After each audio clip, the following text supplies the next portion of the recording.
Seneca, the famous Stoic philosopher, once said, "It's not that we don't have much time to live, but that we waste a lot of it." Our time is both valuable and short, like a river that flows quickly. You've probably heard the phrase, "Time is the one thing we can't get back." Today we'll look at it from the point of view of a Stoic, drawing on this timeless knowledge for ideas. We'll talk about 7 habits that will put you ahead of 98% of people and help you not only survive, but really thrive in life's play. Number 1, develop a cosmic perspective. For a moment, put yourself in the cosmic context and imagine that you are on top of a mountain with one of the great Stoic philosophers thousands of years ago. You're telling stories about the hard things in life while lying under a blanket of stars. As you talk about the things that make the 21st century so stressful, like the need to succeed, the constant comparison on social media, and the fast-paced nature of life, your old friend points up. The vast universe above you is stretched out, with swirling galaxies and fiery stars. When the Stoic whispers this, they say something that has always been true. Our lives are but a fleeting shadow in the big picture of the world. How does this cosmic view help you get ahead of 98% of other people? It's about how you think.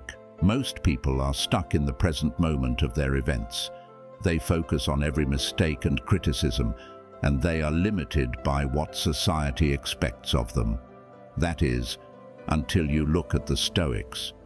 By realizing how small we are in comparison to the world, they gain mental clarity that many people don't have. Let us put this into context with a real-life case. Think of a time when a coworker got a promotion you thought you earned, or when a casual comment made your day terrible. Such events can take up all of your time. But when you look at things from a global point of view, you can see how temporary these events are. Stoics don't get angry or envious. Instead, they ask themselves, will this matter in the grand scheme of things? Most of the time, the answer is no.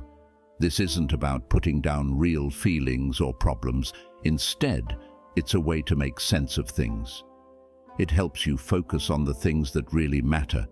You get a big advantage when you're not bogged down by small setbacks or distracted by unimportant things.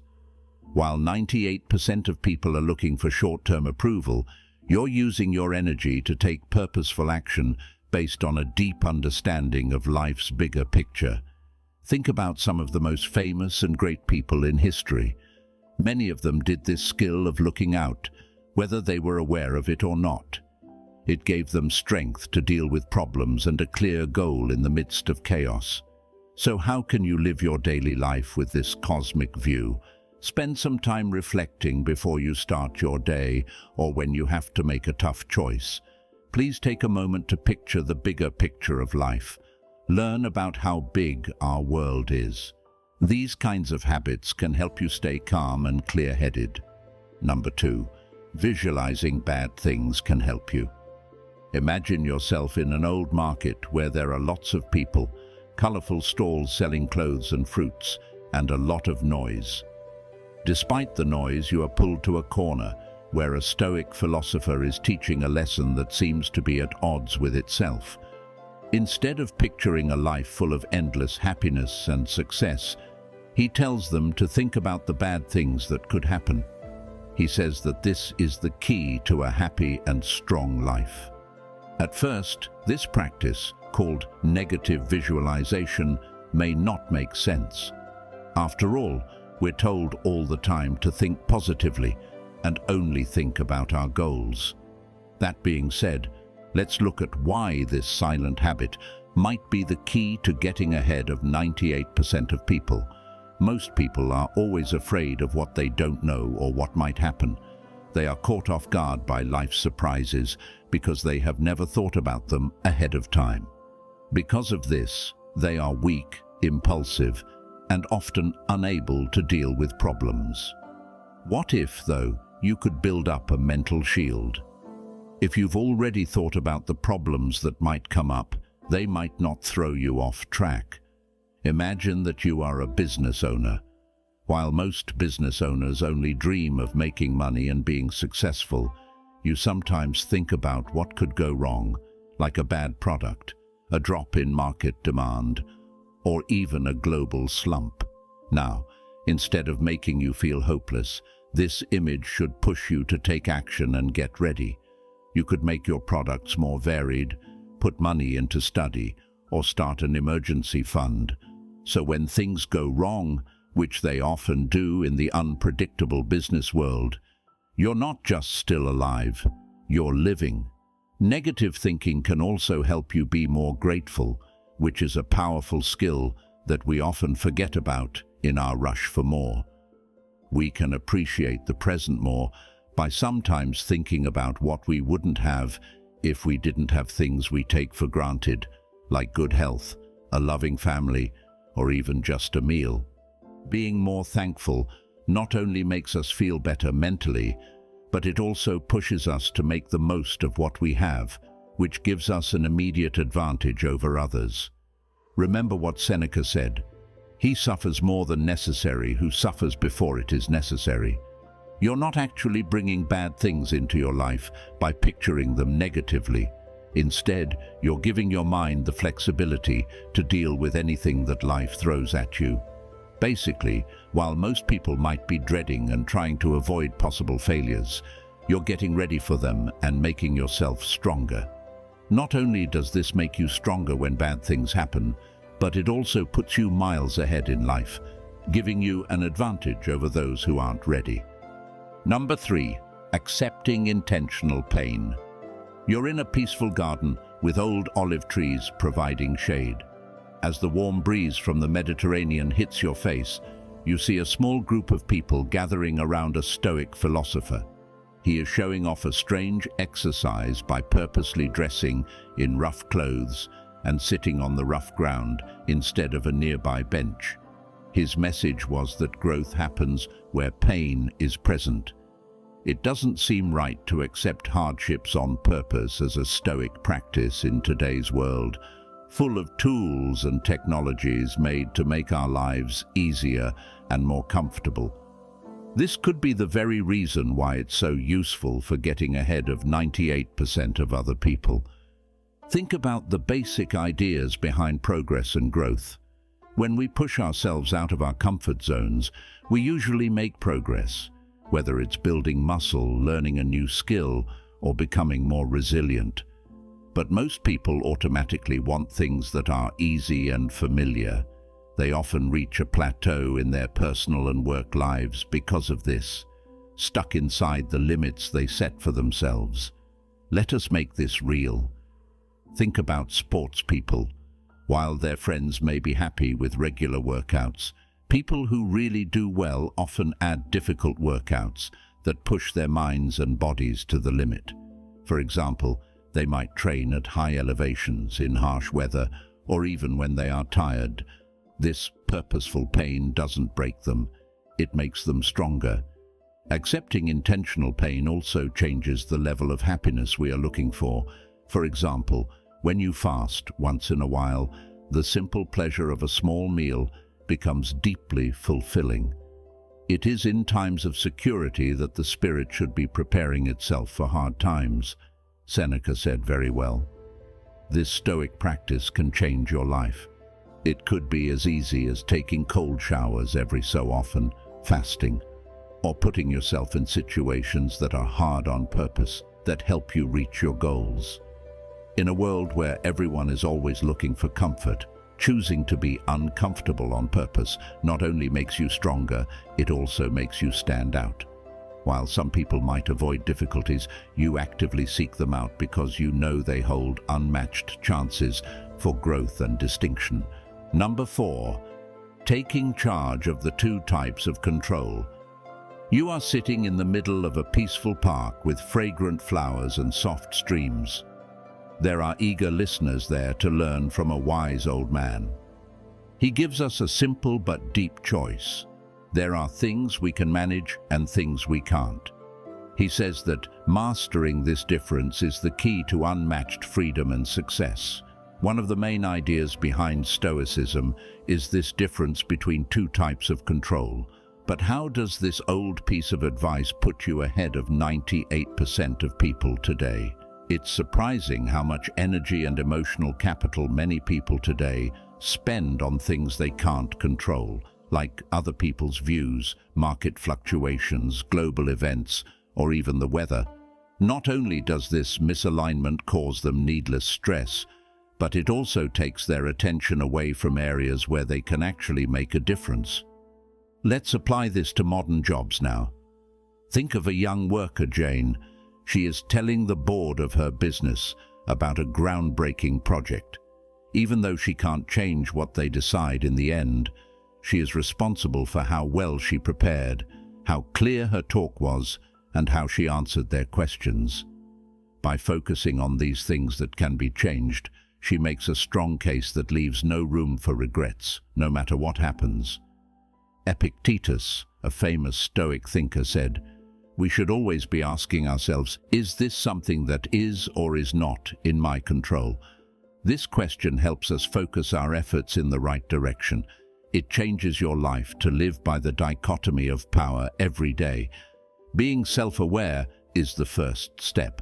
Every time you face a problem or have to make a choice, take a moment to think about what you can control. Don't forget these. When it comes to things you can't change, you should be aware of them but not let them affect your emotions or thoughts. You get a strategic edge by mastering this Stoic concept. Most people might be caught up in externalities, but your clarity and targeted action put you miles ahead. It's not about giving up and letting fate happen to you. Instead, it's about dancing with fate, taking charge of what you can control and accepting what you can't. Before we move on to number 5 on our list, please make sure to like this video and subscribe to our channel to never miss out any of our videos about Stoicism and the way you can master your life. Number 5. Write in a journal to think about yourself. You find a Stoic philosopher writing in the middle of the long hallways of an old library that are lined with scrolls and papers. When you go up to him out of curiosity, you find that he's not writing down big ideas, but rather a personal practice of writing about his thoughts in a notebook. He says that the written word is like a mirror to the soul in this private setting. Writing in a book might seem like a simple or even boring thing to do at first. However, if you use it on purpose, it can be a powerful tool that puts you ahead of 98% of people. With its constant noise and distractions, today's world doesn't really allow for times of silence and self-reflection. There are a lot of people who live their lives without thinking about it and just respond to what happens. They knew how important it was to look inside oneself on a daily basis, to understand one's own thoughts, feelings, and goals. Here is a modern case to help us understand. Meet Alex, a boss who is figuring out how to work in a business setting. He's successful by most measures, but he sometimes feels like he's not grounded because he's driven more by outside pressures than by real passion. Alex starts to understand himself better by starting to write in a diary, which is a Stoic practice. Over time, he starts to see patterns in what choices make him feel calm, what situations make him too stressed, and where his true desires lie versus what other people expect of him. With these new insights, Alex changes his job path to be more in line with his core values and interests. This makes him happier and more successful. Marcus Aurelius was a Roman emperor and a Stoic philosopher.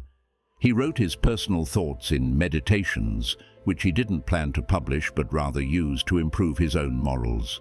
He wrote, "The happiness of your life depends on the quality of your thoughts."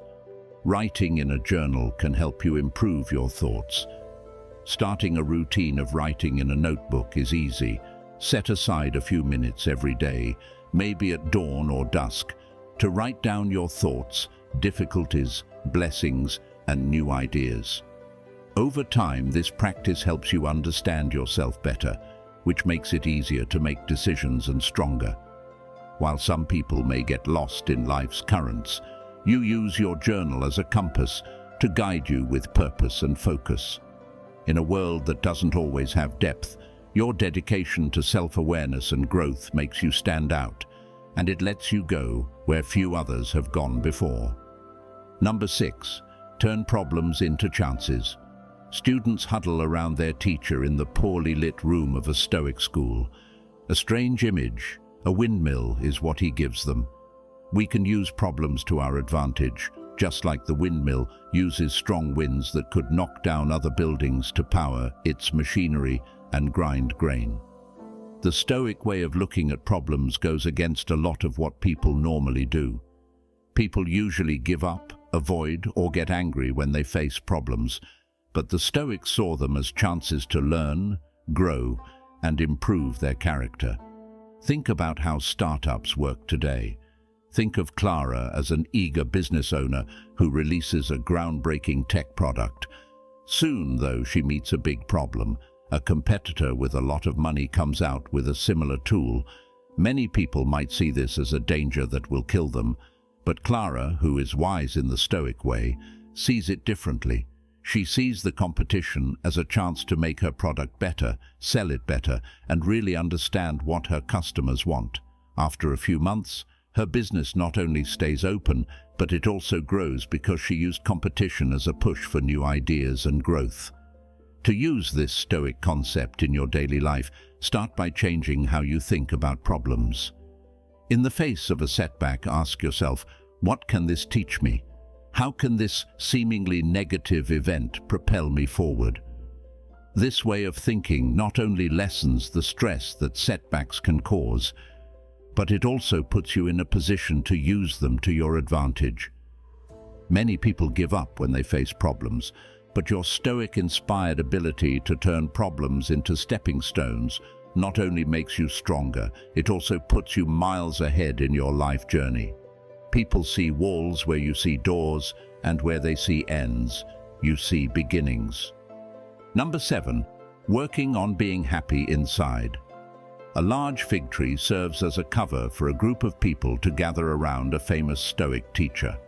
His lesson for the day is about inner contentment, which may seem like an easy idea, but is actually the key to unmatched happiness and success. In a world that is always looking for outside approval and signs of success, he teaches that real wealth starts and ends inside. Stoicism has always stressed the importance of developing inner wealth over getting money from outside sources. This idea might make you better than 98% of people, but how does it work? After all, aren't results and possessions the most common way to measure success? This is where the paradox is. By creating a place inside yourself where you are happy and comfortable, you become immune to the changes that happen in the outside world. This calmness makes it easier to make choices, lessens the paralyzing effects of fear and anxiety, and promotes a real sense of fulfillment that isn't dependent on praise from others. Think about Sarah, an artist who lives in a busy city. People around her judge her success by things like show representation, media attention, or sales numbers. Even so, Sarah knows about these things, but they don't make her feel good about herself. She instead finds great joy in the act of making things and sharing her unique vision. This inner peace not only protects her from the inevitable rejections and criticisms, but it also gives her work a real feel, which leads to real praise and chances. As the Stoic philosopher Seneca said, true happiness is to enjoy the present without anxious dependence upon the future. This means realizing that while having aims and goals is admirable, relying on them to bring you happiness is risky. To accept this Stoic gem, be thankful for the present moment every day. Take a deep interest in your work and find joy in the process rather than just the results. Take a break from the constant barrage of social metrics every once in a while and tune into your own success and happiness metrics. Mastering inner happiness will not only make your life better, but it will also give you an edge over other people. In a world full of comparisons, Your genuine happiness and focus stand out like a magnet, drawing you chances and real relationships and making you stand out in a sea of people. Drawing from this timeless Stoic wisdom, we are told that the way to really get ahead is not to chase things outside of ourselves, but to control our own thoughts, feelings, and actions. As we've gone through these 7 different paths today, I hope you've gained life-changing ideas that will help you get ahead in the big race of life. Remember that Stoicism isn't just about learning facts. It's about using those facts to deal with the bad things that happen in life. Take a moment to think about where you fall on this list of 7 ways. Which areas beg to be looked into more deeply and brought together? Please feel free to share your thoughts and experiences in the comment section below. Click here to watch 9 powerful techniques on how to beat fear and anxiety. See you there in a second. Be stoic, stay stoic.